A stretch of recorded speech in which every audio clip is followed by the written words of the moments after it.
আজকে দেখলাম আমাদের স্বরাষ্ট্রমন্ত্রী সাহেব ডাক দিচ্ছেন যে ফ্যাসিবাদের পথ রুদ্ধ করতে হবে। ওনারা জুলাই সনদকে ধ্বংস করে দিয়ে, গণভোটের রায়কে ধ্বংস করে দিয়ে ফ্যাসিবাদের পথ রুদ্ধ করার সম্মিলিত প্রয়াসকে ব্যর্থ করে দিয়ে ফ্যাসিবাদের বিরুদ্ধে আওয়াজ তোলেন। তো এই রকম দ্বিচারিতার পথ থেকে ফিরে আসার জন্য আমরা সরকারকে আহ্বান জানাই। এটা আপনাদের জন্য আত্মঘাতী হবে। জুলাই মরবে না, জুলাই ধ্বংস হবে না। শাপলার চেতনা অবিনশ্বর চেতনা, জুলাইয়ের চেতনা অবিনশ্বর চেতনা। আপনারা যদি এই চেতনার সঙ্গে বিশ্বাসঘাতকতা করেন, চেতনা টিকে থাকবে, আপনারাই নির্মূল হয়ে যাবেন ইনশাআল্লাহ।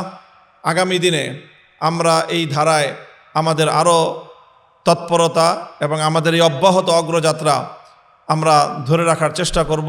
আল্লাহর সাহায্য প্রার্থনা করি এবং আমরা হাতে হাত রেখে আমাদের এই সংগ্রামকে, জনগণের এই রায়, গণরায়কে বাংলাদেশে বাস্তবায়ন করার আগ পর্যন্ত আমাদের যাত্রা চলবে ইনশাআল্লাহ। 13 সাল থেকে 24 সাল পর্যন্ত সেটা বাংলাদেশের মাটিতে আবার নতুনভাবে প্রমাণিত। সেটা হলো বাংলাদেশের দুইটা ধারা আছে। একটা ধারা নেতৃত্ব দেয় আওয়ামী লীগ।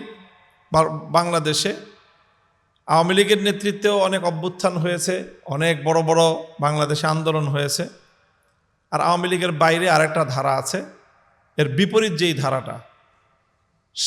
শাহবাগে যেই জাগরণ হয়েছিল, শাহবাগে যে ব্যাপক যে একটা বড় ধরনের গ্যাদারিং এবং শাহবাগ কেন্দ্রিক সারা বাংলাদেশে একটা গণজাগরণ হয়েছিল, অস্বীকার করার উপায় নেই। শাহবাগের গণজাগরণটাই হলো আওয়ামী চরিত্রের, আর শাপলার গণজাগরণের চরিত্রটাই হলো জুলাই বিপ্লবের। এবং সামনেও মনে রাখতে হবে যে আগামী দিনেও বাংলাদেশে এই মাটিতে, এই বিশেষ করে আমি মনে করি যে বঙ্গ এলাকা, এই পূর্ণ অঞ্চল জুড়ে এই দুই শক্তির লড়াই চলছে। এবং এই লড়াইয়ে আমরা যারা শাপলার পক্ষপাতী, আমরা যারা জুলাইয়ের বিপ্লবী, আমাদেরকে আমাদের এই ধারা সংরক্ষণ করতে হবে যদি আমরা বিজয়ী হতে চাই।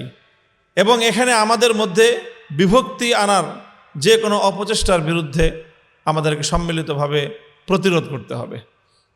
আজকে ক্ষমতাসীন হয়ে বর্তমান সরকার, আমি মনে করি যে জুলাই বিপ্লবের ঐতিহ্যকে এবং এই ধারাকে দুর্বল করার সুপরিকল্পিত অনেক চেষ্টা তারা করছে।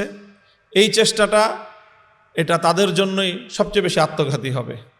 কারণ এই সরকার এটা আওয়ামী লীগের প্রশ্রয়ে বাংলাদেশে টিকতে পারবে না।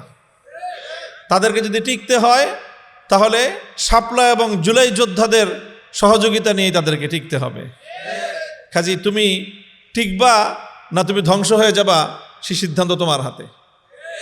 পরিষ্কার বার্তা। আগে শেখ হাসিনা লড়াই করত গণতন্ত্র বিরোধী শক্তিদের বিরুদ্ধে, মাঝে মাঝে লড়াই করত শেখ হাসিনা যে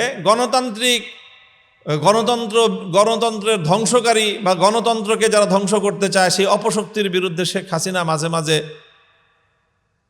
এই লড়াইয়ের ডাক দিত।